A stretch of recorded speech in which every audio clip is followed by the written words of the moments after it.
Olá, eu sou Esther Sartori e esse é o podcast Preocupações de Mãe, um espaço de educação, de entrevista, de dicas e de história de mães que contam pra gente os desafios e, claro, as delícias de educar filhos. Você me encontra aqui no YouTube, nesse canal Preocupações de Mãe e agora no Instagram, num novo perfil, @Preocupações de Mãe, tudo juntinho, sem acento, sem cedilha. E ali, nesse podcast, aqui nesse podcast e ali, né, no Instagram, você vai poder ouvir, falar, ver tudo aquilo que a gente conversa aqui.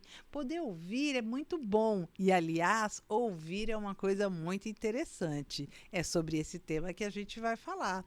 Não é só o ouvir, mas vamos estabelecer um acordo aqui? Vamos pensar juntas? Ouvir e escutar são duas coisas muito diferentes. Ouvir é uma questão mecânica. A gente ouve um som, a gente ouve um barulho. Escutar é outra coisa. Escutar é estabelecer uma forma de compreensão do outro, é prestar atenção exatamente naquilo que o outro está dizendo, é poder dialogar com o que foi dito, ou seja, escutar é uma das melhores formas de estabelecer uma boa relação com todo mundo, com o indivíduo, com o pai, com mãe, com filhos, e é sobre esse tema que a gente vai falar hoje. Na verdade, quais são as linguagens maternas e de que forma essas linguagens chegam até os filhos e como é que os filhos, sim, devolvem para a gente essas linguagens, Sim. não é mesmo? Sim. Mas antes de eu começar esse tema, vamos lá, se inscreve no meu canal, ativa o sininho, manda, compartilha esse conteúdo com outras pessoas e assim a gente vai poder levar cada vez mais conhecimento, cada vez mais coisa boa para outras pessoas. Pode ser? Então vamos lá. O assunto de hoje é as linguagens maternas. E para falar sobre esse tema, sobre esse assunto, eu convidei a pedagoga e escritora Rosângela Silva. Ela vai trazer dicas e vai trazer informações e vai trazer conteúdos super legais para gente. Rosângela, muito bem-vinda. Eu estou Obrigada, adorando Esther. poder falar sobre esse tema. Eu Gostei também. demais de ter você aqui e eu acho que vai ser um momento muito bom para essas mães, Ai, para que elas possam espero. entender o que é a linguagem e É como ela é importante para estabelecer importantíssimo. boas Uhum, relações. sim. Antes da gente começar, apresente-se. Bom, muito bom. Primeiro agradecer, né, esse espaço, essa oportunidade, Esther. Tô na educação, estamos na educação há muito, muito tempo, né? E poder falar um pouquinho da nossa experiência, poder trazer um pouquinho das ferramentas que a gente usou e usa como mãe também é bastante importante. Então, estou aqui de coração aberto e muito feliz. Então, eu sou Rosângela Silva, estou na educação há 37 anos. Atuei muito dentro da escola. Hoje mudei um pouquinho meu perfil de educadora. Hoje eu atendo, estou clinicando, então eu atendo como psicopedagoga. Gosto muito de escrever também, de colocar as minhas experiências ali no papel. Tenho 2 livros que a gente vai falar um pouquinho daqui a pouco, né? Daqui a pouco um Sim. pouquinho deles. E assim, estou aqui para contribuir com a minha experiência como educadora e como mãe também, né? Experiência materna que acrescenta muito. Uma vez me perguntaram se é mais pedagoga ou mais... como é que você lida com isso, né? Se é uma mãe pedagoga, uma pedagoga que é mãe. Eu falei, bom, primeiro eu fui pedagoga. Quando eu tive a minha filha, que eu tive com mais idade, eu já tinha uma bagagem tão boa, né, sobre educação, sobre ferramentas, sobre cuidado, sobre a valorização da relação com a criança. Então, foi bem mais fácil ser mãe, primeiro ser pedagoga e depois ser mãe. Viu? Eu acho isso muito legal, a gente poder trazer toda essa experiência do educar para dentro de casa. Eu sei que às vezes Sim, mãe é um pouco conflituoso, sabe? Porque eu também tive filhos e os filhos estudavam na mesma escola que eu sim, trabalhava, mesmo então caso. não era uma coisa muito gostosa às vezes. Mas não era mesmo. Para os filhos era uma Sim. coisa, às vezes, um pouco pesada. Sim. Mas a gente consegue amenizar com conhecimento. Olha, eu Isso. sempre falo, mãe que se informa, transforma. Preocupação em sabedoria. Perfeito, Não Esther. adianta. Então, quando a gente consegue ter a consciência do que está acontecendo, é muito mais fácil a gente transformar um comportamento, transformar uma atitude, transformar-se Sim. e transformar o Isso. outro. Porque a gente Isso vai é muito- aprendendo junto com eles, vai se Aprende. desenvolvendo, né? É um aprendizado constante, né? É uma Isso. resiliência Aham, e é uma sim. humildade. Eu acho que mãe tem que ser humilde. Sim. Humilde mesmo para chegar e falar assim: eu achei que eu conhecia essa criança, mas eu estou conhecendo todos os dias. Isso. Todos os dias eu aprendo com ela. Todos Eu estou os dias. enganada? Não, você está certa. Eu escrevi uma vez sobre os 15 anos da minha filha, né? Aham. Porque, na verdade, eu tinha uns 45 anos na época, mas eu já tinha 3 vezes 15 anos, mas como mãe, eu tinha 15 anos, É, junto com ela. exatamente. Então, é isso, a gente vai aprendendo. Claro que com bagagens, com coisas que eu já sabia sobre educação, mas como mãe, eu também estava debutando. Eu estava fazendo 15 anos também. Muito bom, muito bom. Eu vou começar a nossa conversa, apesar de que a gente já começou, já né? começamos. Mas eu vou começar perguntando para você exatamente qual é o papel dos pais no desenvolvimento comunicativo, no desenvolvimento da comunicação e da linguística Sim. dos filhos. É fundamental, né? Desde que a criança nasce, a gente já está estabelecendo comunicação com ela, com o olhar, com os gestos, com o jeito que a gente toca, pega, canta para a criança. E essa construção, ela não acaba nunca. Né, dessa linguagem. E eu, como já era pedagoga, como eu te disse, eu sabia algumas coisas, então algumas coisas foram mais fáceis para mim. Eu entendo que foram mais fáceis porque eu já sabia mais ou menos o caminho que eu tinha que trilhar, baseado na minha experiência como educadora, e como fazer para ter uma comunicação gostosa com a minha filha, amena, afetuosa, com limites, porque eu fui uma mãe. Não digo a palavra severa, mas eu fui uma mãe que coloquei muitos limites, regras, combinados, mas tinha muito afeto envolvido também. Então, acho que essa dosagem é a liga aí de uma boa comunicação. Olha só, sabe, mãe, sabe, pai, limite não é ruim. Limite é fundamental.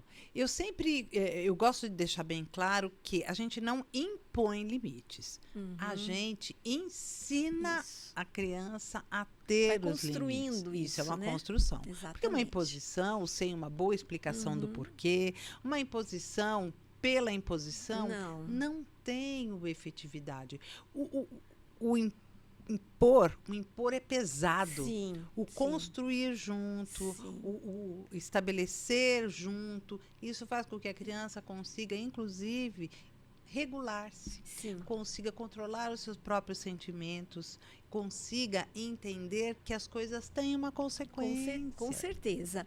Eu sempre tive isso muito claro, né? Até pela educação que eu tive, um pouco, claro, diferente, né? A gente vai falar como os nossos pais? Não. Mas foi uma educação que tinha muita regra, muito limite, tinha que se respeitar. Então, eu sempre achei isso muito importante.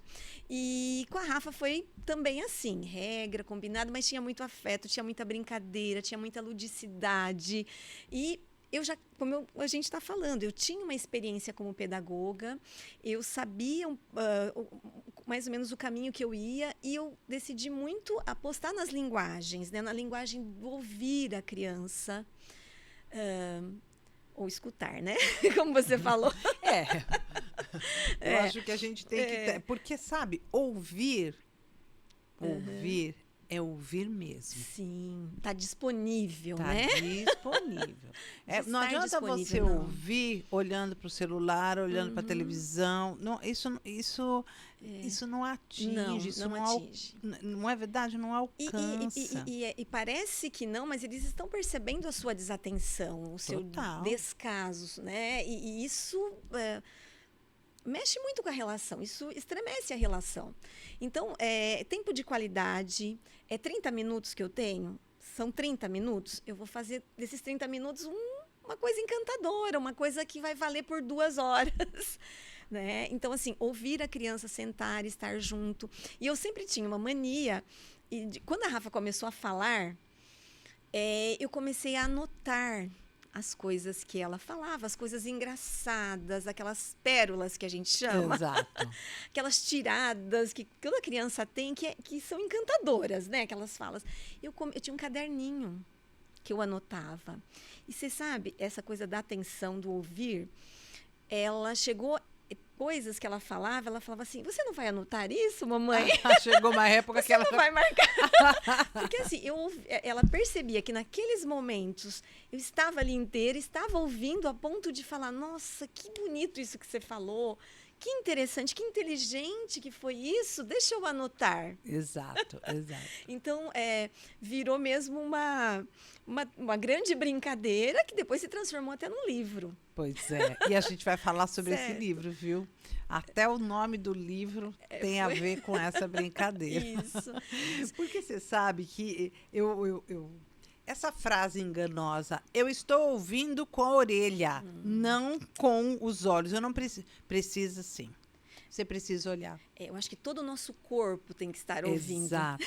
O corpo fala, o corpo fala. Exato. É o olhar, é a expressão que você faz, é o abaixar, né, para ter aquele diálogo. Então, é o corpo inteiro.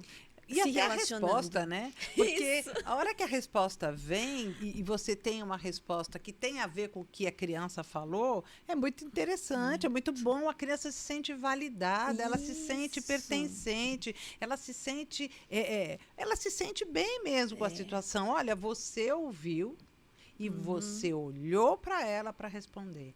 Você valida o sentimento da criança, você mostra o quanto ela é importante naquele momento. Eu acho que o ver e o ouvir, né? São duas coisas que a gente está falando do corpo todo, mas assim, o ver e o ouvir inicialmente são 2 linguagens importantes. E elas acontecem mais ou menos juntas. Claro. Tá? Você olhar mesmo, olhar no olho. E o olhar até da repreensão. Ela saber te ler como mãe, como pai. Ter uma leitura. A sua expressão mudou. Então, agora é sério o que ela está falando. Não, agora ela está brincando, agora eu posso... Então, é muito importante. Se a gente para pensar que a criança, no útero materno, já escuta, já tem o sentido da audição desenvolvido, você imagina o quanto isso é importante para a criança. Ela já escuta, então ela já sabe, ela conhece a voz da mãe. Ela pode ouvir as nuances dessa voz. Se tá triste, se tá... Pois é. Uma eufórica, né? Tudo isso. Agora, imagina, se isso já acontece no útero materno, imagina quando essa criança conversa com você e você responde. Que delícia. Nossa, é maravilhoso. Na verdade, é muito importante. E o importante é uma comunicação não violenta, uma comunicação genuína. Isso. A comunicação genuína é quando você, de fato, percebe que a criança entendeu o que você está dizendo. E se por acaso você percebe que ela não entendeu, retome, pergunte. Você entendeu o que eu falei? Porque às vezes a linguagem da gente é um tom a mais do que a compreensão da criança. Então, você ter essa comunicação genuína e falar, você compreendeu o que eu falei? Se você não compreendeu, quer que eu fale de novo? Quer que eu mude a forma como eu falei para você entender assim, né? melhor? Fala o que você entendeu do que eu falei para você. E aí a gente vai ter, né, um ponto. Ela foi até aqui que ela entendeu. Eu preciso acrescentar. Ou não. E às vezes os pais não entendem o porquê de uma birra, o porquê de... Às vezes a criança não entendeu o que você quer. Exatamente. Então, e é muito comum. explique. Isso é muito comum. A gente parte do pressuposto do nosso entendimento adulto, das Exato. conclusões que a gente tira. Mas para a criança é todo um caminho que ela tem que construir para formar uma ideia inteira. Exatamente. Então, a gente não pode achar que nós falamos e está tudo entendido. E está tudo entendido. E eu gosto muito desse assunto porque essa comunicação não violenta também é importante. A comunicação não violenta é quando você consegue estabelecer essa relação empática. Você responder gritando e pedindo para que seu filho não grita comigo. Você diz uma coisa e a mensagem que é passada é outra. A gente sabe que até os 4 anos a criança está ali, né, formando uma série de concepções, de conceitos. Aquele cérebro está em efervescência. E então, assim, o grito, o excesso, isso não é bom, né? Essas memórias que ficam são memórias que vão aparecer depois, né? Quando ela tiver, você sabe disso como psicanalista. Olha, isso é importante. E vão ficar lá tão marcadas de uma forma negativa, né? E a gente poderia marcar de uma forma positiva. E por que isso não, mesmo, né? Porque as falas ficam mesmo. Ficam. A fala fica. O que você vai construir? Como você é desajeitada. Como você é desorganizado. Esses Como você rótulos, né, que a gente vai colocando. Isso cola. Às vezes, naquele momento, isso não surge, mas a vida adulta vai clamar por isso. Você pode ter a certeza. E essas frases voltam, né? Naquele sentido de que eu não dou conta, eu não sou competente. Não sou bom o suficiente. Isso. Não é? Então, é nesse sentido que eu gosto muito da gente pensar no como nós podemos estabelecer uma comunicação muito mais empática, muito mais assertiva e muito mais positiva. Esse é o caminho que eu acho. Esse é o caminho. E, claro, não existe mãe perfeita, não fui mãe perfeita, você não foi. A gente erra muito, mas a gente acerta muito também. Quando a gente busca conhecimento, como você falou no começo. Mas eu sou só mãe, mas eu posso ler, eu posso me informar, eu posso perguntar para alguém que tem aquele conhecimento, para eu errar menos. Porque menos. Todos vamos errar, como mães, como pais. E até ter essa possibilidade de voltar e falar assim, olha, eu errei. Retomar. A gente pode retomar? Eu passei do limite, sei lá, você me desculpa? Sim. Então, vamos começar? Isso que é um outro caminho, até você ensinar esse perdão, não é? Ensinar é muito bom. Perdão. Olha como a linguagem, gente, constrói o indivíduo. Constrói. Saber que todos erramos, que não há ninguém perfeito e que a gente pode corrigir, retomar, reorganizar. Isso fortalece, né, a relação pais e filhos, mães e filhos. Você está falando, né? Estou contando para você e vou lembrando de quantas situações, né, em que eu abaixei ali, desculpa, a mamãe estava nervosa hoje. Nossa, eu não tive um bom dia, e aí você não tinha que ouvir isso, eu não tinha que ter falado dessa forma. Quantas vezes não é vergonhoso? Né? Não deixa ser, isso deixa, tem, né, os antigos, isso deixa o filho sem vergonha. Não, isso deixa o filho fortalecido. Isso, e até você ensina que este filho também pode errar. Sim. Entende? E corrigir e arrumar aquilo. E arrumar aquilo, porque tá certo, a gente se vê no direito de pedir desculpa e começar. Mas a gente também tem que dar o direito da criança pedir desculpa e começar de novo. Olha que aprendizado lindo. Sim. Né? E às vezes a gente não, mas às vezes eu vejo na clínica pais e mães que têm uma dificuldade tão grande em aceitar o erro do outro, e às vezes coisas mínimas. Derrubou o copo de água na mesa, já vem mas você não presta atenção. E a criança fala, desculpa, toda vez a mesma coisa, não existe. E assim, né, Esther, todos estamos cansados. Existe muito uma questão assim, porque hoje as mães trabalham muito fora, né? Muito mais que antigamente. Então, houve essa revolução aí na vida da mulher. Amém. Amém, graças a Deus. Né? Tem que ter. Só que chegamos em casa cansadas, com certeza. Mas tem que respirar, Agora você está com o teu filho, com a tua filha. Você teve um estresse lá no trabalho, você não pode carregar. Quer dizer, a gente até carrega, mas a gente tem que fazer uma força para cuidar dessa relação com o filho. Eu sempre trabalhei muito, acredito que você também. E a Rafa ela conta, e ela até escreve algumas vezes para mim. Nossa, mamãe, né? Quando ela é meu aniversário, ela quer me fazer um agrado, e ela vai fazer 24 anos. E ela escreve, todo meu aniversário ela escreve um texto para mim. A gente tem essa mania de escrever textão. E sempre aparece nos textos dela essa questão, nossa, você trabalhava na escola o dia inteirinho, ainda brincava de escolinha comigo. Nossa! Porque eu não queria mais brincar de escolinha em casa. Brincar de escolinha é doído. E tinha que brincar. E brincava, né? Olha, respira fundo e vamos lá. Isso eu não tive. Meus filhos nunca quiseram brincar de escolinha. Então eu adorava brincar de tudo. Menos de brincar mais de escolinha. Ainda bem que nunca nenhum deles falou assim: mãe, vamos brincar de escolinha. Nossa, eu acho que ia derreter. Mas ela fala tão bonito isso, né? Tipo, que paciência você tinha. Ela sabia, você já estava saturada da escolinha, né? E aí você ainda brincava de escolinha comigo, porque aí tinha lousinha, a gente sempre brincou. Acho que era do meu eu gostava muito e ela via, e ela também gostava. Então, mas a gente tem que respirar fundo e tirar a energia da onde às vezes nem tem.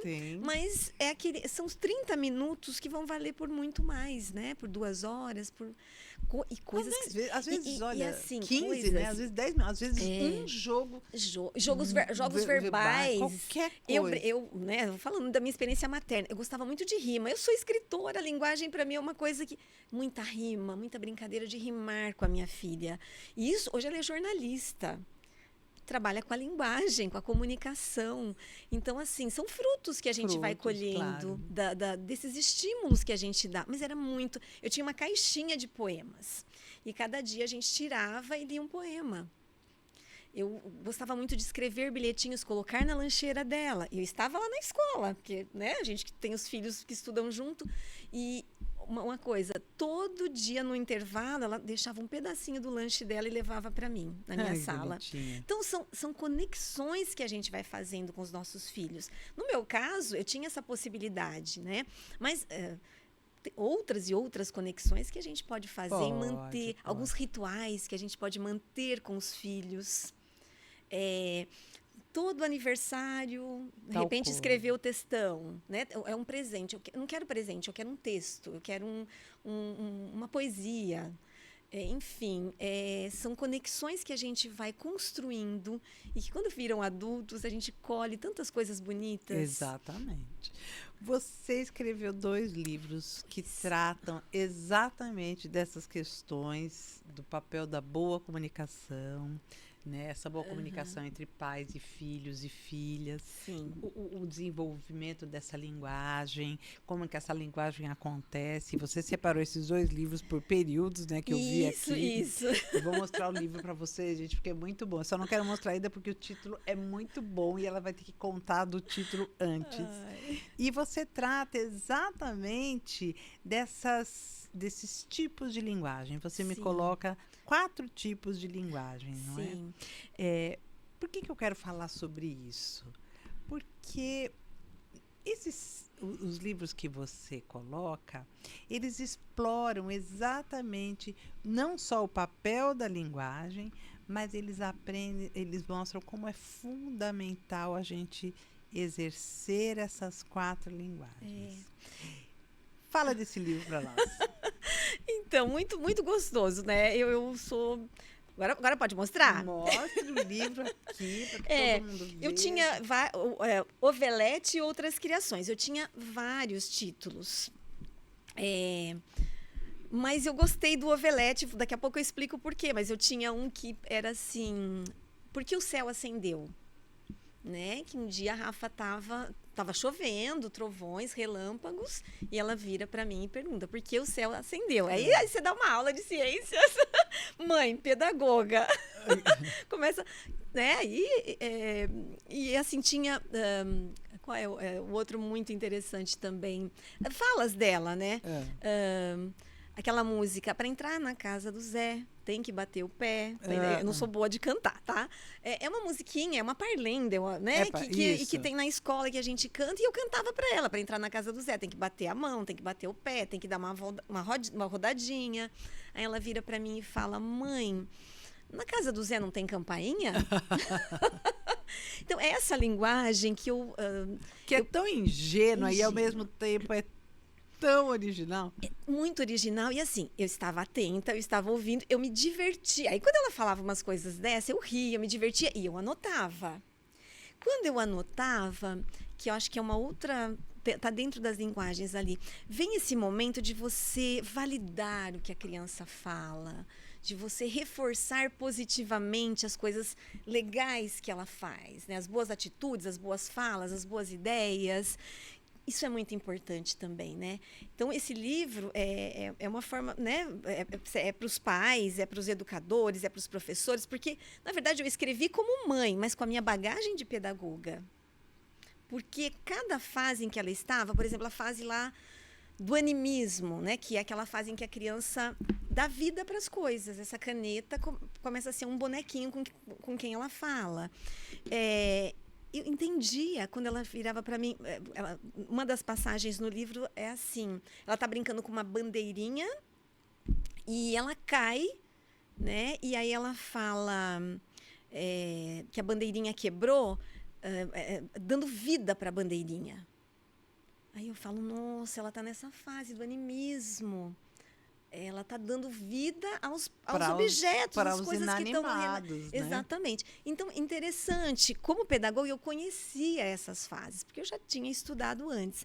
Mas o livro é isso, é uma coletânea de diálogos que eu tive com a minha filha. São 60 temas. E cada diálogo eu puxei um assunto. Isso é sobre a fase do animismo.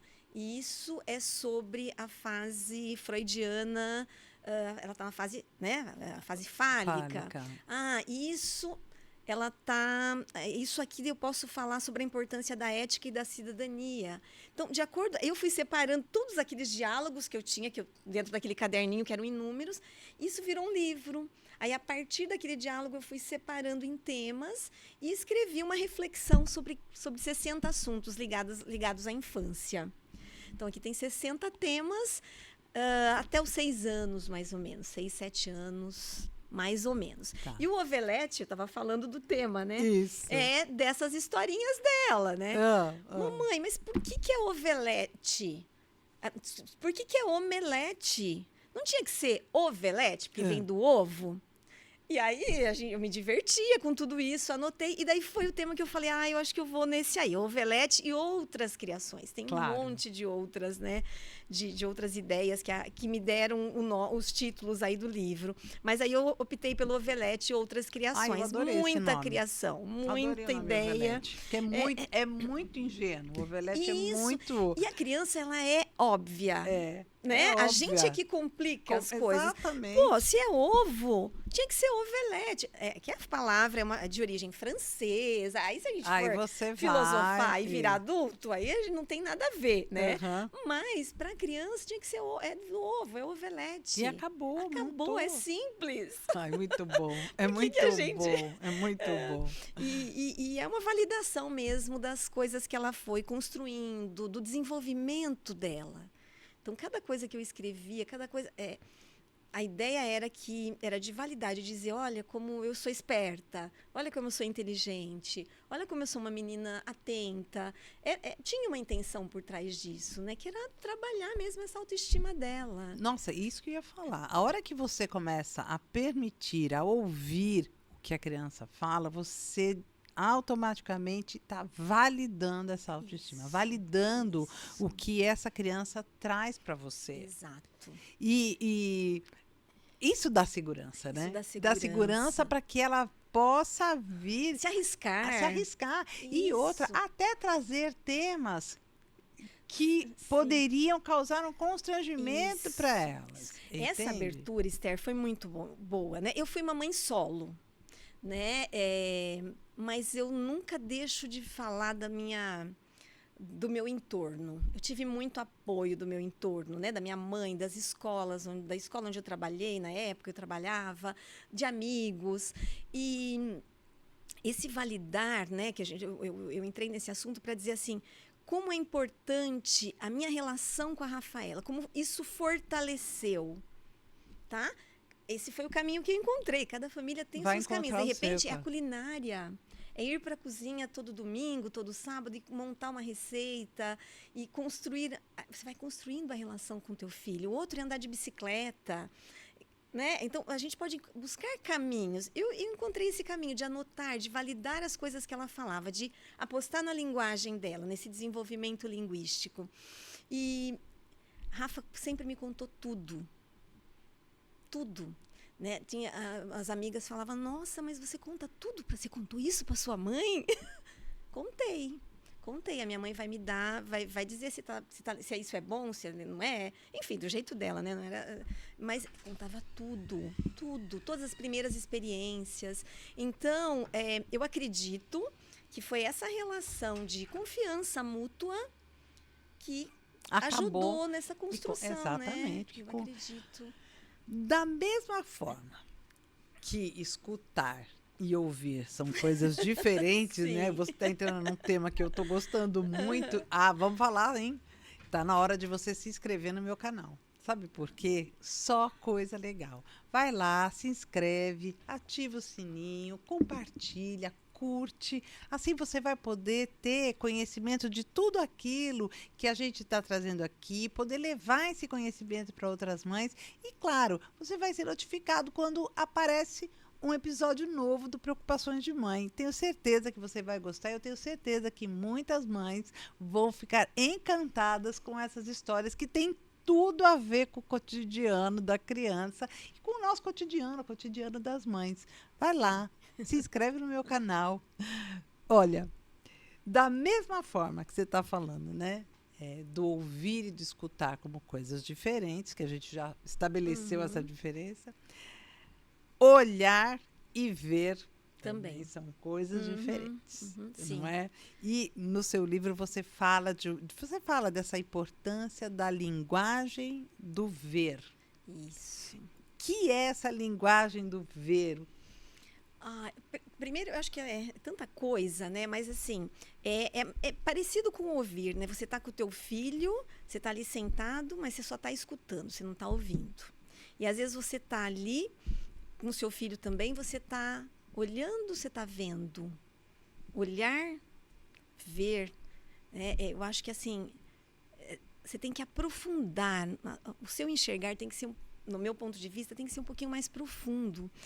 E é de ver além daquilo que está acontecendo. É de enxergar recados e ver recados que o teu filho te manda através das brincadeiras, através das reclamações deles, através de queixas que ele faz, ou até mesmo das perguntas, né?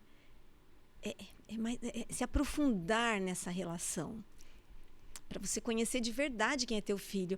Às vezes, a gente na escola vive muito isso. Mas meu filho não faria isso. Nossa, ter certeza que ele fez isso?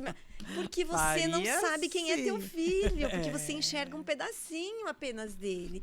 Então, acho que é olhar mais profundamente e trazer aquelas informações e captando algumas informações para devolver, para orientar, para retomar com ele coisas que ele não revelou assim, contando para você, mas ele revelou através de gestos, de situações. E aí você pega, preciso trabalhar isso, preciso orientar melhor isso.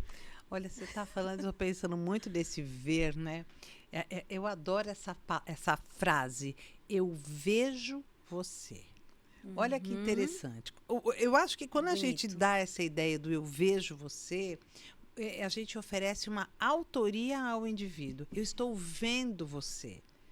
Eu estou vendo o que você é capaz capaz de fazer, Ótimo. eu estou vendo que você é bom para fazer, eu vejo também aquilo que você não é bom em fazer, mas eu vejo, eu vejo. não julgo. Eu acho Uhum. que essa É. é uma, eu não sei, Não, você é está muito bonito falando isso que você e falou. está me vindo na cabeça essa ideia do ver, não com o julgamento. Eu até anotei porque é o momento das descobertas, é você ver esse crescimento na sua totalidade, na sua completude mesmo, não é? Isso, Como é o é. caminho que esse ser humano está construindo. Então, porque a gente faz leitura, a gente lê Sim, tudo, a leitura de isso. mundo. É a leitura que nós pais vamos fazer também. Assim Isso. como ele nos lê, Exato. a gente precisa ler. E a gente lê-los, lê né? com os olhos, sim. A gente Sim. lê um outdoor, a gente Isso. lê o olhar de um pai, de uma mãe. Pelo olhar a Sim, gente pelo faz olhar. essa leitura. Por isso que eu acho que essa ideia do eu vejo Nossa, você é lindo isso. é muito legal. Você poder, mãe, olhar para a criança, olhar para o seu filho, para sua filha e falar assim: eu estou vendo você, sim, eu vejo você. Tem muito a ver com estou aqui, né? Estou com você. Eu estou com você. Porque se eu estou só de corpo presente, mas eu não estou ouvindo, né? Escutando, vendo de fato, enxergando de fato essa criança, eu estou ali só de corpo, Só né? de corpo. Quer dizer, como uma entidade, uma entidade. Né? Não como... E é uma pena, mas hoje a gente está... As famílias estão trabalhando muito, correndo muito, e sobra pouco tempo mesmo para enxergar de fato. Mas precisamos olhar, precisamos. ver. E assim, não só os pais, cuidadores, a Sim, escola, todos que estão a envolvidos. comunidade, as Sim. pessoas podem ver a criança. Quantas crianças passam batidas, você não consegue olhar, ou você já Os cria sinais. esse... E ela está dando sinais. Exato. E você não está vendo, não está querendo ver, não está focando sua atenção, porque elas nos dão sinais de coisas que não estão boas, dos seus medos, né, das suas inseguranças e das coisas boas também, sinais como tudo isso aqui que está registrado nesse livro, são sinais, são respostas que ela foi dando para os estímulos do meio. E, então precisamos ouvir, né, escutar, na verdade, e enxergar mais profundamente, né, ver mais profundamente quem é aquela criança que eu estou cuidando, criando, que eu coloquei no mundo. Porque às vezes os pais se surpreendem. E às vezes de uma maneira negativa até. É uma pena, né? São tomados por sustos de posturas, de atitudes que eles não imaginavam, mas que acontecem. Então precisamos... E às vezes essas atitudes acontecem dentro de casa por reprodução até da própria atitude dos pais, sabe? Sim. Eu vejo muito isso. Então, os casos de bullying dentro da escola, quando você vai fazer uma avaliação do porquê que aquela criança pratica o bullying e você chama os pais para conversarem, você vê que aquele discurso, às vezes, família, de opressão, né, do outro, já acontece dentro da família. Ou mais, com a própria criança. Sim. Entende? A própria às vezes criança sendo violentada e por para a família por aquilo mãe. É natural, né? Mas não deveria a família ser, não vê aquilo como algo agressivo. Não vê. Porque está no costume, nos hábitos, né? Exato. E é muito triste. A gente no consultório, né, na própria escola, a gente recebe crianças de lares diferentes e você vê que para a família aquilo era comum, era usual, e a gente fala, meu Deus, mas não pode fazer esse tipo de brincadeira. E olha esse tipo de brincadeira, o que pode repercutir na criança. Exatamente. Porque o que é brincadeira? Brincadeira é quando todo mundo se diverte junto, viu? Brincadeira, todo mundo está junto se divertindo. Quando um passa a achar engraçado o sofrimento, a opressão do outro, aí esqueçam. Não é mais brincadeira. Vou tomar liberdade, você está me falando, eu estou lembrando aqui, eu faço 2 lives por mês. Pelo Conexão Escola.Indaiatuba, que é o meu espaço. E eu quis falar porque o próximo tema para as famílias eu não sei se é o de maio ou de junho, eu faço uma live para família por mês e uma live para gestores e professores por mês também. Uma das minhas próximas lives é isso, sobre essas falas que os adultos, né, têm com a criança. Deixa eu lembrar o tema isso não é brincadeira. Acho que se eu não me engano, vai ser esse tema. Isso não é brincadeira, são brincadeiras e maneiras de lidar, de fazer com a criança que repercutem de uma forma muito ruim, muito negativa. E nessa construção, né, nesse autoconhecimento, isso acaba com a autoestima da criança, isso coloca ela lá embaixo. Então, tem um dos temas aí que eu vou É claro, e sobre você isso. vê a criança reproduzindo isso na escola, né, nos Sim, condomínios, nas ruas, brincadeiras, nas comunidades, onde ela está, ela vai reproduzir. Tá certo? E se você não vê isso, se você não olha para isso, não é? Cuidado, porque as surpresas a acabam surpresa vindo. vem, surpresa vem. E eu vejo isso muito. Lá em casa ele não faz assim. Em casa ele não Você faz. não tá vendo, não tá... ou ele tá muito acuado, ou ele não tem espaço, né, para se mostrar. E aí ele reproduz fora. Isso, aí lá ele faz. Ou realmente você não tá enxergando, não tá tendo tempo de conviver com teu filho. Precisamos arranjar esse tempo. Precisamos muito. Uma outra linguagem que você traz que eu gostei bastante é a linguagem do sentir. Olha só, a gente já trabalhou aqui 3 linguagens que ela apresenta no livro. A linguagem do ouvir, a linguagem do ver e a terceira linguagem é a linguagem do sentir. É essa linguagem que permite essa conexão, que oferece esse suporte de cuidado para com o sentimento do outro, para com aquilo que o outro traz para você. E assim, é um exercício, né? Eu falei para você que eu trabalhava muito com poesia com a minha filha, com rimas.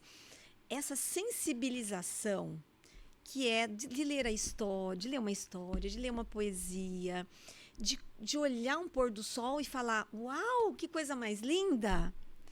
Eu tinha uma brincadeira com a minha filha que era, vem cheirar a noite comigo. Eu morava nessa época no 3º andar e a gente ficava na minha cama e a gente inspirava, tinha uns eucaliptos perto de casa, aquele frescor noturno. E até hoje ela me chama para cheirar a noite com ela. Olha, que legal. Então, essa sensibilização, ela é fundamental para sentir, né? Mas se eu sou bloqueado, se eu não sou não sou autorizado a achar coisas bonitas, a achar uma flor, uma fruta diferente, bonita, né? Me sensibilizar com as coisas que estão no meu entorno, como é que eu vou sentir o outro, né? Isso é construído. Então, começa mesmo de leitura, de poema, de se emocionar. Eu sou uma pessoa muito emotiva, sempre choro fácil, choro em filme, choro lendo.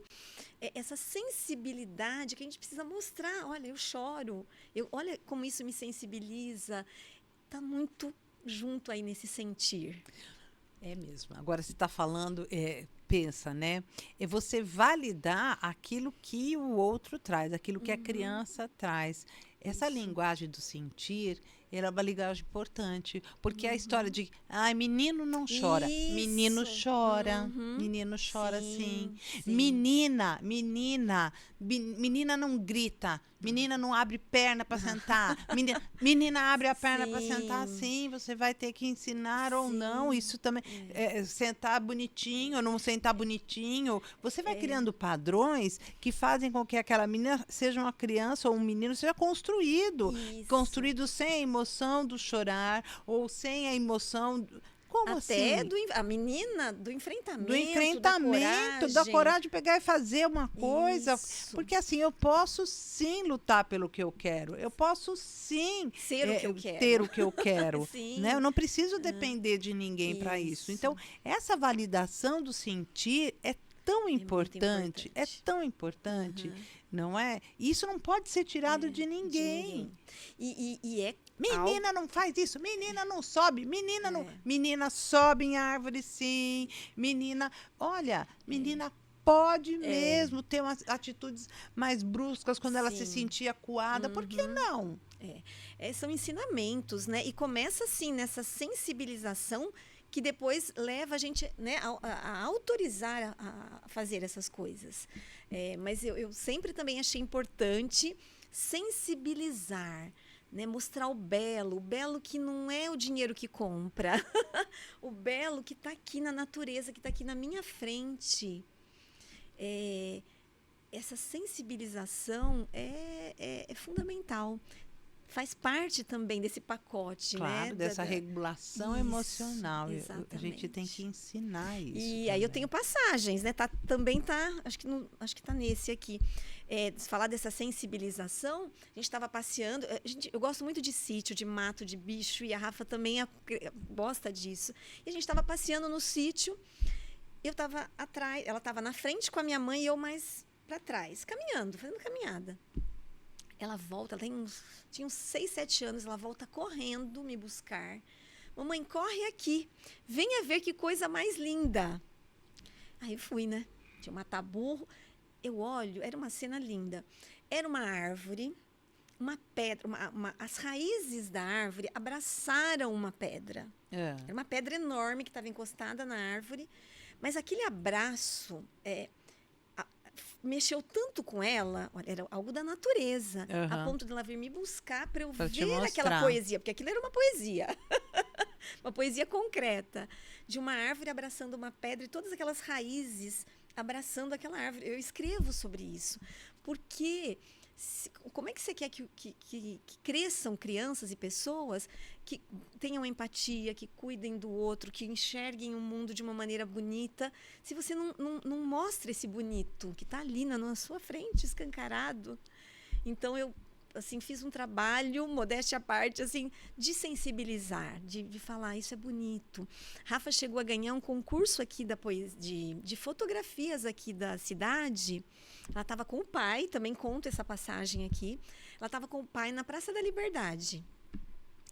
E foi uma cena tão bonita, era uma árvore, tinha chovido, uma árvore, 2 árvores, e uma poça d'água revelando no negativo, né, a árvore. E o pai falou, olha, vamos tirar uma foto? Tira uma foto.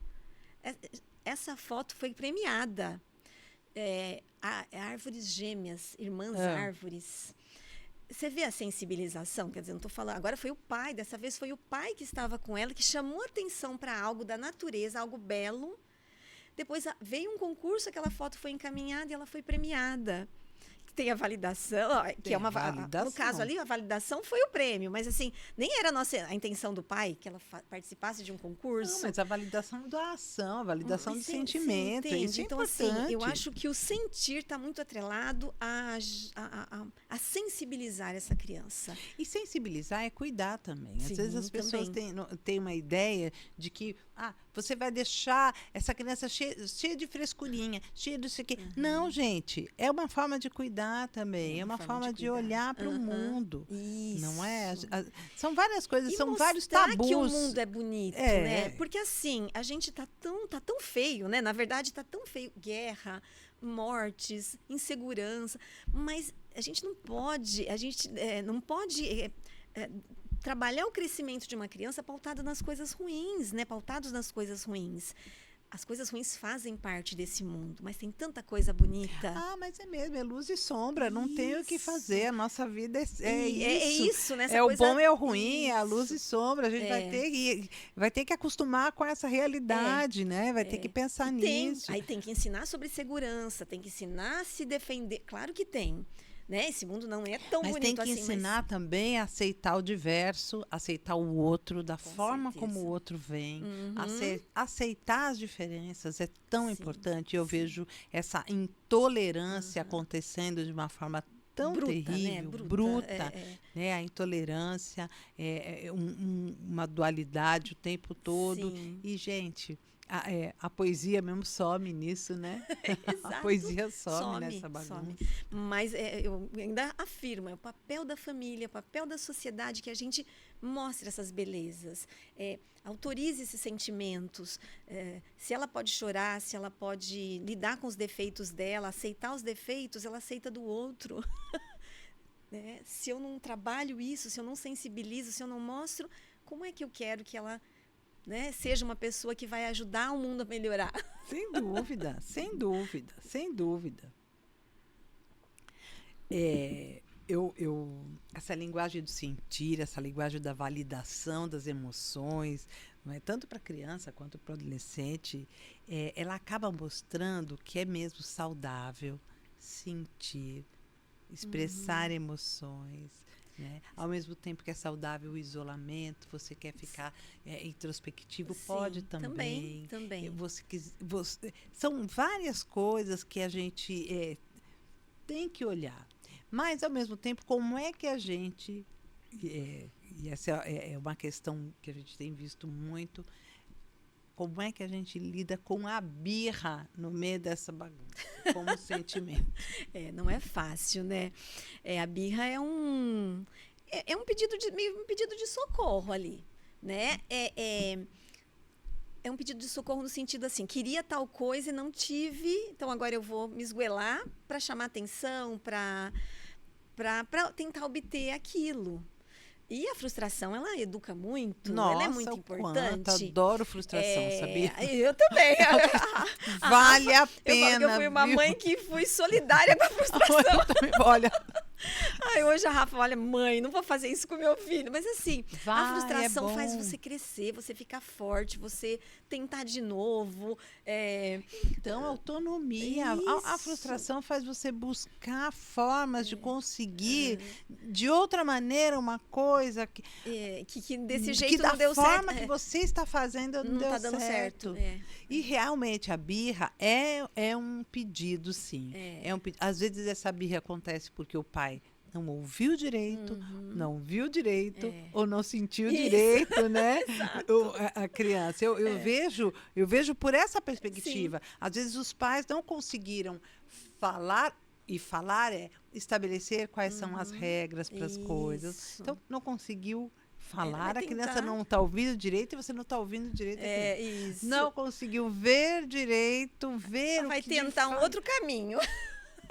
Deixa eu tentar ver se no grito eu consigo. Exato, ela vai tentar no grito, não é? E olha como é importante, a hora que a gente está falando dessas linguagens, né? Como é importante esse controle emocional do adulto, né? Que está lidando com a criança. Que vai lidar com essa criança. Porque a criança aprende com o adulto. Aprende muito. Não é? E hoje, né, a gente estava falando disso, os pais estão birrentos também. Os adultos, eu não estou rotulando e fazendo, não é assim, mas uma boa parte. Boa parte, né? Porque senão também, a gente generaliza, porque tem muito pai, tem muita... A gente encontra muito pai, muita mãe bem bacana, com né, certeza. Nesse processo com certeza. Aí. Mas assim, há também o querer a qualquer custo, há também essa dualidade aí que você estava falando, essa geração de pais, alguns dos pais também vivem essa birra, entre aspas, e aí às vezes a criança copia mesmo, pode ser até uma cópia, que o pai também faz birra, às vezes o adulto faz mais birra do que a criança, né? Eu via às vezes na sala de aula, eu não estou falando só de pais, não, professores que faziam mais birra do que o adolescente que estava ali.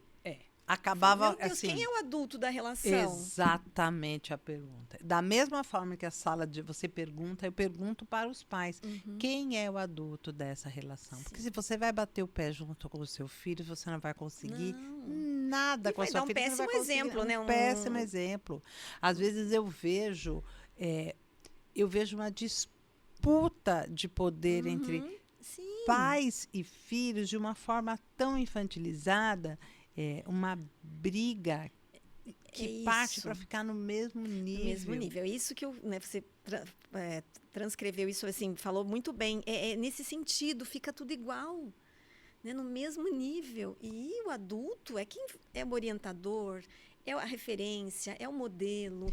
Claro que aprendemos com os filhos. Eu aprendi muito com a minha filha e aprendo hoje, mas em princípio, o adulto é aquele que tem que ter uma... Num processo hierárquico familiar, o adulto é a autoridade. Exatamente. Veja, é diferente a autoridade de autoritarismo, tá? Isso. A gente tem que deixar bem claro isso. Tem aqui, os textos, exatamente isso. Ser autoridade, você não precisa impor nada, porque você já é reconhecido como. Então, você constrói essa visão de ser o elemento hierárquico ali. Você não precisa disputar com o filho isso é tão poder. saudável, é tão saudável para a criança ter uma referência, ter em quem se mirar, ter o ponto de apoio. Agora, se a criança não tem, se o adolescente não tem, vira uma coisa confusa, misturada. E como é que a gente pode esperar, né, que o adolescente seja maduro na época que ele tem que ser maduro, saiba negociar, saiba ser um bom cidadão, se ele não teve essas referências, né, do adulto que estava ali com ele? E é bem isso, né? A criança precisa das mesmas coisas que ela sempre precisou. Educação, verdade, afeto, não é? Carinho, os limites que entram, acho que ali na educação, mas e brincar. Criança precisa. Esses são os pontos eu acho que os chave, pontos né? chaves para que a criança precisa disso. Tendo isso, você entra com outros conceitos. Para essa criança ser uma criança saudável, ela tem que aprender a negociar, ser empática, saber ceder, né? ouvir, saber ceder, entende? Então, olha como são coisas que precisam ser ensinadas, porque a criança não vem pronta. Não vem pronta. E hoje, né, a gente tem toda a tecnologia que às vezes que eu não... Até falei na minha live antes de ontem, sobre a tecnologia. E assim, não é, Esther, que a tecnologia ela não vai se afastar, ela não vai sumir magicamente, mas é ensinar a lidar com aquilo, né? Agora, uma criança de 2 anos não precisa de celular. Uma criança de 4 anos não precisa de celular. Zero precisa disso tela. que você está falando. Exatamente. Educação, terra. Precisa de terra, precisa de canetinha, precisa de papel, tinta, objetos bacinha, da casa. panela para bater. Exatamente. Sabe essas coisas? É o que criança até 2 anos, zero tela. Zero tela. Zero. E aí vem, né, nessa questão de que as famílias acabam... a tela, ela é uma babá. Né? Fica aqui na tela enquanto eu faço a comida, fica aqui na tela enquanto eu faço esse último trabalho aqui. Só que tem que ter outro jeito. Ela tem que ter uma relação, né? Uma relação saudável. Assim, eu vou dizer, eu entendo. Às vezes a mãe precisa de um tempo. Então, assim, se você tiver que optar, então, por algo, vamos optar pela TV? Que é menos prejudicial. Já foi, né? Já foi um vilão, a Já grande foi vilã. Quantos anos? Era a TV. Era a TV. Eu escrevo também sobre isso aqui. Na verdade, a TV, o celular, né, as tecnologias, elas só ocupam o espaço que a gente dá para elas, né? Não é?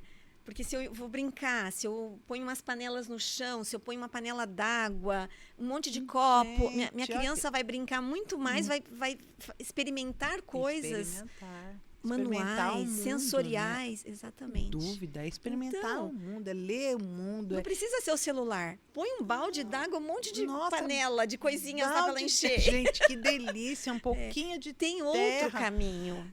Cola. Massinha. Gente, como cola é uma delícia. Papel e cola. Isso. Tesoura, papel e cola. Deixa. Que a gente mas aí suja, mas daí... Deixa sujar, a criança precisa sujar. Na verdade, nossas crianças não estão sabendo mais brincar, né, Esther? Isso é tão sério, né? Tão grave. Deixa brincar. Enfim, a gente foi para o celular. Fomos para o celular, já fomos caminhando, mas que também é uma linguagem, linguagem que acaba sendo, e é uma coisa séria, sabe, Rosângela? A criança, ela não está pronta para o celular, ela não está pronta para aquela linguagem que está ali. E tem muito adulto mal intencionado, prontíssimo para essa criança. Exatamente. Que vai entrar num site, que vai entrar numa conversa, que vai entrar... Né? Nossa, é muito sério. E vai ser enrolada pela linguagem de um adulto que está ali, ó, e grave, né? Com a permissão da família. Exato. É grave. Você permitiu, você pôs o celular na mão. Não, você sabe que eu sempre pergunto assim, o que te faz mal você usa? O que te faz mal você consome? Você como adulto, o que te faz mal? Você põe dentro da sua casa? Não. Você sabe que a tela faz mal para sua criança até 2 anos? Você sabe que o excesso da tela vai fazer mal para essa criança? Por que você permite? Não é? Exato. O que você não permite para você, que É. você sabe que te faz mal, você vai permitir? Eu fico... Eu falo muito, né? A gente tem o segundo livro, né? Ah, então, então essa vamos... parte É da... isso que eu quero fazer essa pergunta para você. Sim. Não adianta a gente estar presente só fisicamente, a gente tem que estar presente de corpo e alma, Isso, né? De forma corpo e alma. genuína. Inteiro. E para o adolescente, essa presença de corpo e alma por inteiro incomoda. Incomoda muito. Incomoda muito. Porque Como que a gente lida? O adolescente, com ele isso? precisa de espaço, sim, Precisa. porque ele precisa saber quem ele é, né? Ele precisa consolidar a sua identidade. É ali na adolescência que ele começa, né? Quem eu sou, o que eu gosto. Por isso eles copiam tantos amigos, né? Aquelas tribos que eles se juntam. Mas é possível. Eu acho que a gente pode ser um pai, uma mãe legal para o adolescente. Eu falo da seremos. Não, olha, eu falo da minha experiência. Acho que é difícil. Talvez, eu não sei, se eu tive só uma vai filha. falar, a gente é legal. Até o lado B. Ah, sim, não, com A gente certeza. é Aí quando legal, chega a minha mãe é bronca, o legal. castigo. Mas A gente é legal eu fui quando, uma mãe. quando a amiga fala que nossa, sua mãe é tão legal. Aí você ficou legal. Então. Você se torna super legal. Eu tinha essa experiência das amigas da Rafa falarem. Eu sempre fui uma mãe, eu sempre passei muito com a Rafa, a gente sempre saiu. Teve uma fase perrengue que tá aqui, ó. Essa fase, Perrengue. gente. Tem a fase manda nudes, tem a fase das bebidas, né? Então tem tudo isso aqui. São 58 temas. A questão do celular eu coloco aqui, a questão das festas, da viagem de formatura para Porto Seguro. Como é que se autoriza teu filho ir? Ai, olha, eu autorizava tudo. Não, eu autorizei, mas e o coração, né? Medo. Então, mas assim, acontece que culpa e medo fazem parte da nossa realidade. Pacote, Vem no pacote. Você virou mãe, culpa e medo estão ali. Então eu falo dessas questões da adolescência. As Mina Pira, que é aquela música, eu falo um texto sobre isso. Adolescentes, festas e bebidas. Então, tem nesse livro essa fase que não foi fácil. Dos 14 aos 17, 18 anos, falando da minha experiência particular, foi bem difícil. Mas eu era aquela mãe que punha no carro, levava para festa, queria saber onde era. Eu nunca quis, a amiga, vai com a mãe da amiga. Né? Assim, nas festas, eu falando das festas, eu botava no meu carro, levava e levantava de madrugada e ia buscar. 3 horas, 2 horas da manhã.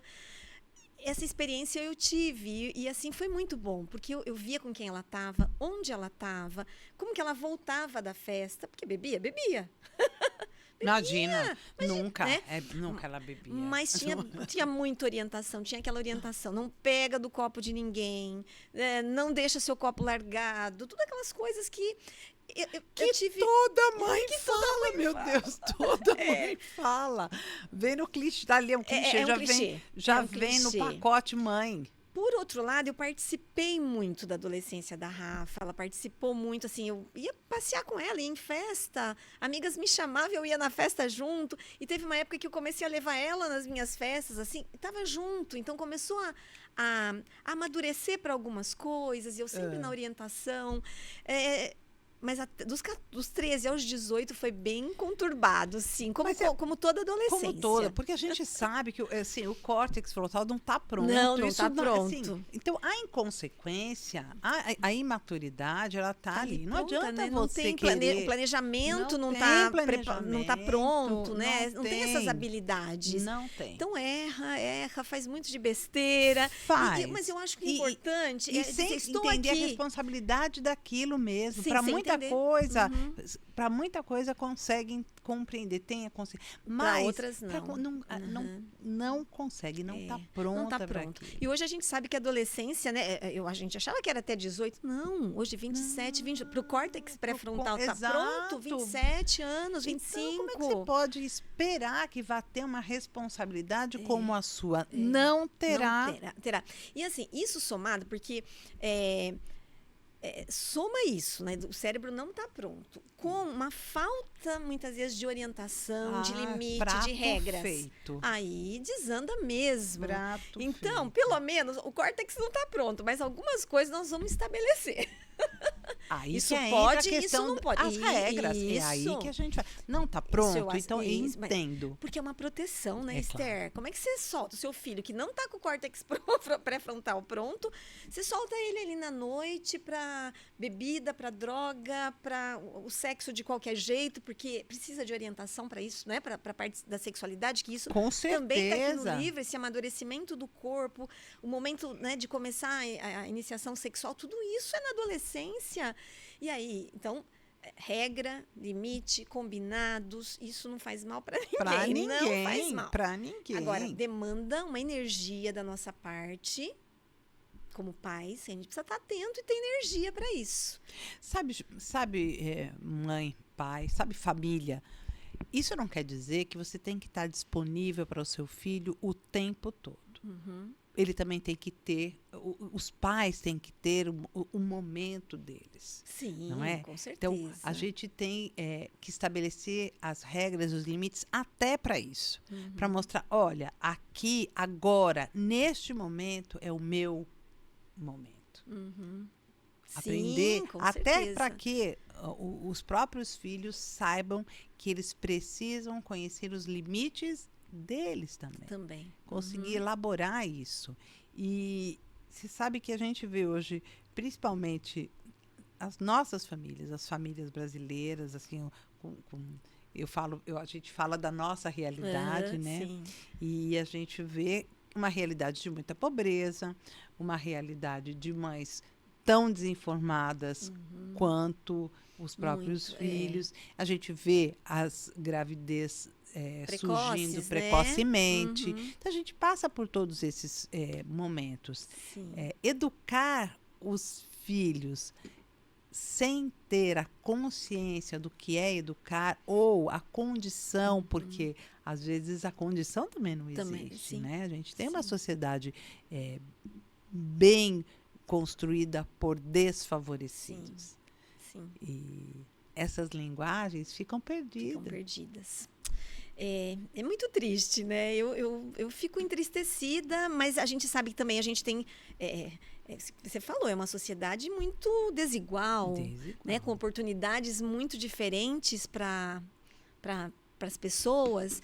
E realmente tem chegado, tem crescido, né? Essas crianças têm crescido e se tornado adultas disfuncionais. Disfuncionais, exatamente. E aí mais violência, né? Porque tudo está enraizado, mais violência, mais insegurança, né? Consequentemente, mais filhos sendo colocados no mundo sem essa estrutura para dar um bom acolhimento.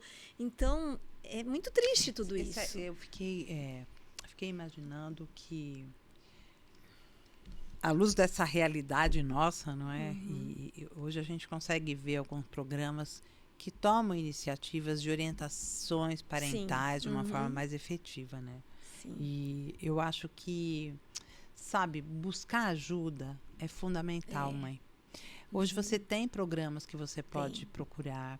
As cidades têm um olhar hoje um pouquinho mais afetivo para essas mães que não têm orientação. Eu acho que precisa querer esse apoio, né? Ter essa Precisa, consciência.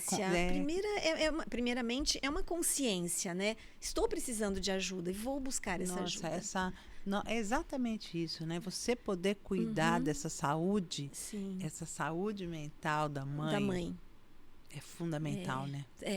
E a gente tem, falando aqui da cidade, a gente tem bastante programas nesse sentido, né? A gente pode pensar, nossa... E precisa cada vez mais mesmo, né? Ter esse acolhimento.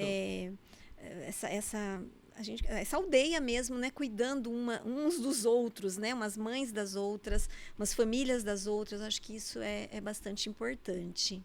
E outra, né? Garantir que as crianças tenham acesso à escola, acesso à saúde, acesso a vacinas, Mas com certeza. acesso, é verdade, acesso ao cuidado na sua integralidade Isso. mesmo, em todos os seus campos. Isso é tão importante, gente. Olha, mãe, não tenha medo de pedir ajuda. Não Nem tenha medo, nem vergonha. Precisa... Mas todas nós passamos por todas, momentos, né? Todas. Você poder contar com uma rede de apoio é muito legal, mas hoje em dia eu estava conversando com uma mãe que ela falava assim, muito legal falar de rede de apoio e tudo mais. A minha mãe é uma mulher que trabalha. Eu não posso contar com ela. Eu tive meu filho, mas eu não posso contar com ela. Não que devesse contar, né? Mas a gente, hoje, é uma realidade completamente diferente, inclusive das avós. Sim, não é? Sim. Então, assim, bem muitas diferente. mães precisam trabalhar e não tem, de fato, com quem deixar essa criança. E que Né? Então, acho que essa realidade é uma realidade e que a gente tem que olhar com muito carinho, muito carinho. Porque não adianta a gente achar, é um problema dela. Não, é um problema nosso, porque esse indivíduo, essa criança vai estar dentro da sociedade, convivendo nossos filhos vão conviver com crianças que não tiveram esse acesso, esse acolhimento, esse cuidado. E aí? E até poder ensinar aos nossos filhos que esse acolhimento também pode acontecer por parte deles. Sem o preconceito. Com certeza. Eu acho isso muito importante, mas assim, mega importante. E aí isso entra nessa nossa última linguagem do seu livro, que é a linguagem do cuidar. O que é essa linguagem do cuidar? Eu sempre falo, né? Das 4 linguagens que nós falamos, elas não são possíveis se você não estiver presente. E eu não estou falando de presente 24 horas, mas presente de corpo inteiro, naqueles momentos que você pode e que você vai construir essa conexão com o seu filho. E o cuidar é em tudo, né? É colocar limite, dizer não. Você não vai nessa festa, não estou segura de você. Isso já aconteceu com a minha filha, não estou segura. Nessa você não vai. E não vai chorar, vai bater a porta do quarto, vai querer quebrar tudo. Vai quebrar mas não tudo, vai. Então, isso é cuidar. Mas isso é cuidar também, né? Não é só o cuidar da comida, de dar roupa, de dar um lar, né? Um teto. É o cuidar de dizer não, é o cuidar de dizer... até de dizer, vai, se arrisca, e se não der certo, eu tô aqui. Exatamente. Então, é sempre pautado na conexão, né? Naquilo que você cria desde bebezinho. Não adianta você querer ter conexão com o seu adolescente. Já é difícil ter conexão. Agora, se você não construiu esse caminho, essa estrada de conexão, não vai ser lá que você vai conseguir. Quando está com 15, com 16. Porque é processual. Exatamente. É processual de contar coisas, de se abrir para você. Não, que eu falei, mas isso você contou para sua mãe? E ela, o que ela falou? Né? Porque assim, a minha mãe ia me matar. Não, eu não vou matar. Né? A gente vai conversar. Minha mãe conversou, minha mãe disse isso, aquilo outro. Então, esse cuidar é dizer não. Eu vejo muito cuidar pautado no dar, né? No dar as coisas, nas coisas materiais. E não é nada disso. E você sabe uma coisa bem legal da gente... Você está falando, eu estou aqui pensando. Sabe, mãe? Sim e não têm o mesmo poder. Você pode ter o mesmo poder ao dizer sim. Quando você diz sim, você pode ir, você também está dando a regra. Verdade. Não, você não pode ir, você também está dando a regra. Então, se você souber o quanto essa linguagem pode vir a seu favor, pode favorecer, né? Porque o sim é tão poderoso quanto o não. Ele também é um regulador. Que a gente se habitua com o não, né? Com o não. Tem que falar não, tem que falar não. Não, mas você pode falar o sim. Isso. Sim, eu vou permitir que você vá. Isso. Não, eu não vou permitir. Mas olha, o sim é tão poderoso quanto. Sim, verdade o que você está falando. Gente, vocês estão gostando desse conteúdo? Eu estou adorando. Inclusive, não esqueçam, olha que livro espetacular. Ele chama Sobre Educação Responsável. E o adolescer. Adolescer. E esse C tá com S, É. esse ser tá com S. Aí, na verdade, eu faço uma brincadeira, né? Aqui é o C, porque a gente, né, linguisticamente, adolescer é com C, mas eu ponho o ser com S também, no sentido do ser, que é tudo que nós estamos falando aqui. Né? Adolescer, esse meu filho vai crescer, vai se transformar nesse momento de adolescência. Ele está se transformando num adulto. Né? Com esse cordão umbilical da infância, tendo que experimentar o mundo por si quem só. Quem ele vai ser? Quem é esse ser do meu filho? Que a gente estava falando, né? É tanto ter, que o que ele vai ser? Como é o ser do seu filho? Acho isso fantástico. Espetacular, eu adorei. E o outro livro, Ovelete. O Ovelete. Ai, meu Deus. Eu adorei. Atenção, esses 2 livros são meus. Esses são presente. É meu, eu que ganhei.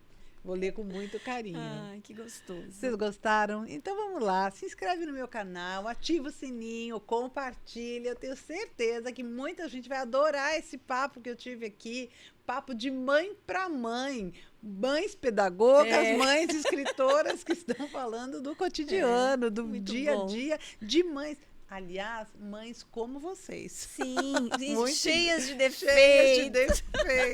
Cheias, mas assim, cumprindo o papel de mãe. Cumprindo, né? Nosso papel de adulta, de mãe, de responsável pelo processo. Não sozinho, de pais também. Gente, eu não estou tirando o pai do processo. Mas é que, como o nosso papo é de mãe, a gente está trabalhando de mãe para mãe. Isso, de mãe para mãe hoje. Muito gostoso. Rosângela, a gente precisa finalizar. Então, para finalizar, eu peço 2 coisinhas para você a princípio. Vamos lá. Né? Uma frase bem legal para essas mães. O que você poderia falar de bonito para que elas pudessem entender o que é ser mãe na linguagem? Eu sou sou meio poetisa, né? Eu gosto de trazer a poesia, de trazer essa sensibilização. Né? Eu não sei se eu tenho uma frase, eu acho que assim, eu tenho acho que essa história de vida, né? Essa história de estar junto com o teu filho, de seja mãe casada, seja mãe solo, seja mãe, que mãe for, a gente precisa estar junto, estar nessa caminhada juntos. A gente não põe o filho no mundo para deixar ele ser o que ele quiser. Não, precisa da nossa condução. Ele vai ser o que ele quiser, mas a gente vai alicerçar, né? A gente vai fazer essa base para depois ele vai ser o que ele quiser. A gente só olha para ele. Eu olho para você. Isso. E eu estou aqui. Eu acho isso muito importante. Vai, experimenta, quebra a cara, bate a cabeça, 2 palavras né, que as mães falam, sabe? Mas eu tô aqui porque você precisar. Então, eu acho isso fundamental. Essa frase, eu estou aqui porque você precisar, conte comigo, eu acho que é fundamental. Onde as pessoas encontram a Rosângela? Passe aqui um contato seu, se essas mães quiserem falar com você, mandarem uma pergunta, quiserem entrar em contato, onde essas mães encontram você? Eu tenho o espaço Conexão Escola.indaiatuba. Vocês me acham lá no Instagram, Conexão Escola.indaiatuba. Estou lá no Instagram e eu atendo também, né? Assim como você tem o seu trabalho, eu atendo as crianças, eu atendo famílias, mães, né? Que precisam de uma orientação, de uma mentoria, de um esclarecimento. E meu número, posso deixar meu celular? É todo espaço 19 993 44 52 80. Então, ou no meu WhatsApp, ou lá através do Conexão Escola, me manda uma mensagem que eu estou à disposição. E estou feliz com esse novo caminho, né? Na verdade, eu estou começando, para quem não sabe, trabalhei 37 anos dentro de escola e agora estou trabalhando de forma mais livre, trazendo toda essa experiência aí de 37 anos dentro da educação para a clínica. Para a né? clínica. Estou à disposição. Muito obrigada, Rosângela. Foi uma conversa super deliciosa. Eu adorei. Eu amei também. Eu também estou por aqui, no canal Preocupações de Mãe. E você me encontra no Instagram, @Preocupações de Mãe, tudo juntinho, sem acento, sem cedilha. Amei mais um dia de papo, de conversa boa. Até quarta-feira. Um beijo para todos.